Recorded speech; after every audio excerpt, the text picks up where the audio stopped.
ত্রয়োদশ জাতীয় সংসদে তৃতীয় অধিবেশন বসছে আজ বিকেল ৩টায় শুরু হতে যাওয়া এই অধিবেশন রাজনৈতিক ও জাতীয় গুরুত্বপূর্ণ বিভিন্ন ইস্যুতে আলোচনার জন্য তাৎপর্যপূর্ণ বলে মনে করছেন সংশ্লিষ্টরা।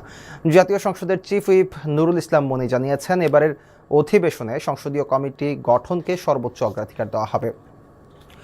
বিরোধী দলের পক্ষ থেকে সদস্যদের নাম পাওয়া মাত্র সংশ্লিষ্ট কমিটিগুলো চূড়ান্ত করা হবে। অধিবেশন ৫, ৭ বা ১০ দিনে সংক্ষিপ্ত হতে পারে, তবে প্রয়োজন হলে মেয়াদ বাড়ানো হবে।